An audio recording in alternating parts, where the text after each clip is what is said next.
Naomba kutoa rai kwa waajiri kujenga utaratibu wa kutoa elimu kwa watumishi wao kuhusu matumizi ya mifumo ya kielektroniki ikiwemo PEPMIS, na asiwepo mtumishi kukosa sifa za kupanda cheo kwa kuto kufikisha alama zinazotakiwa.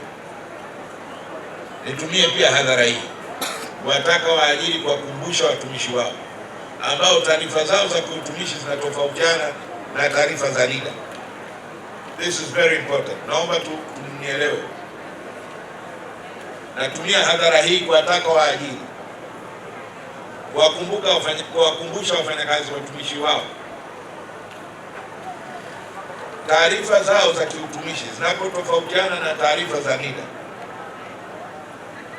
Tuzingatie huruma iliyotolewa na Mheshimiwa Rais kwa watumishi kurekebisha taarifa zao hadi ifikapo mwezi Oktoba 2026.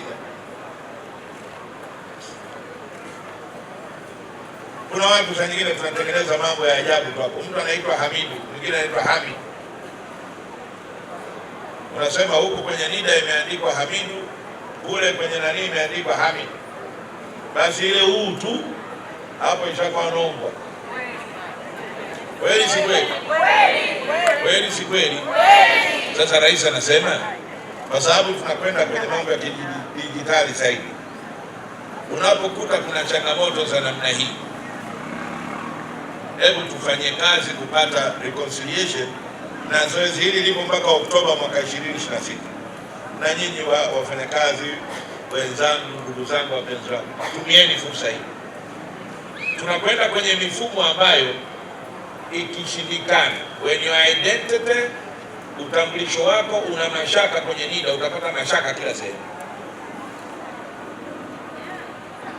Tumeanza miaka 10 iliyopita na sasa tunakwenda pazuri, ambapo utambulisho wetu na utaifa wetu unakwenda kutambulika na kile kitambulisho kimoja.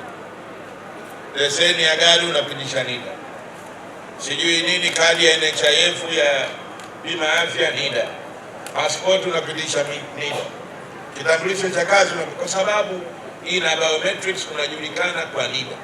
Ndio mambo ya duniani huko yalipo. Ofisi ya kazi, ofisi za idara ya kazi na OSHA zilizopo mkoani kwetu kuhakikisha kwamba masuala ya usalama na afya mahala pa kazi zinazingatiwa na kulifanya jambo hilo kuwa na mjadala tena. Isiwe na mjadala tena haya masuala ya afya na usalama kwenye maeneo ya kazi. Ninawaagiza kufanya ukaguzi wa kupanga na kushtukiza. Unapanga, unasema tarehe fulani tunakuja kufanya ukaguzi, wenyeji wako wanajua. Lakini hiyo haikuzuii kufanya ukaguzi wa kushtukiza. Sababu usipofanya ukaguzi wa kushtukiza, ukifanya ukaguzi wa kupanga kila siku, utakuta kila siku wamejiandaa mambo mazuri. Siku moja washtukize ili ukaone hali halisi ambayo wafanyakazi wanatekeleza majukumu yao. Utakuta unashangaa. Ongeza nguvu kazi kwa kuajiri watumishi wapya 1491 kwa mwaka huu wa kazi 25-26.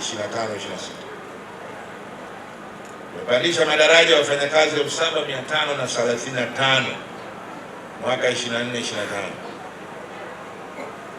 Kubadilishwa kada wafanyakazi 1105 mwaka 2024-25. Kulipwa malimbikizo ya mshahara kwa wafanyakazi 976, jumla ya shilingi bilioni 1,184,316. Kwa hiyo huu ni uthibitisho kwamba kazi inafanyika. Kwa hiyo nachukua nafasi hii kuzitaka taasisi zenye uwezo wa kulipa mishahara kulingana na mapato yao na uendeshaji wa taasisi zao kuzingatia haki na wajibu kwa kila wafanyakazi, na pia kuangalia swala la mikataba katika ajira hizo. Lakini pia tunazo taarifa za madai ya uhamisho, likizo, matibabu, kukaimu, kujikimu kwa ajira mpya, kuwarudisha nyumbani viongozi wastaafu, ambayo mengine yamelipwa na yamewekwa kwenye mpango wa bajeti 26-27 ili kuendelea kuyalipa. Mimi naendelea kusisitiza waajiri wote, hii nazungumza na waajiri, sio wafanyakazi, kuweka kipaumbele cha kulipa madeni. hususan ya watumishi wastaafu, ili kuwaondolea watumishi hao masononeko na adha ya kufuatilia haki zao, hali ya kwamba wameshamaliza muda wa utumishi wao. Waajiri, mshirikiane na vyama vya wafanyakazi. Narejea tena, kwa kuwa jambo hili ni maisha ya watu na ni jambo endelevu, litaendelea kuwepo. Waajiri, mshirikiane na vyama vya wafanyakazi kuhuisha orodha ya madai ya uhamisho, likizo, matibabu, ukaimu, kujikimu na haki zingine za wafanyakazi, malimbikizo ya mshahara kwa wafanyakazi, na niifikishie ofisini kwangu kabla ya tarehe 30 Juni mwaka 2026, ili kwa kushirikiana na waajiri tushughulikie stahiki hizi za wafanyakazi kwa kuzingatia sheria zilizopo.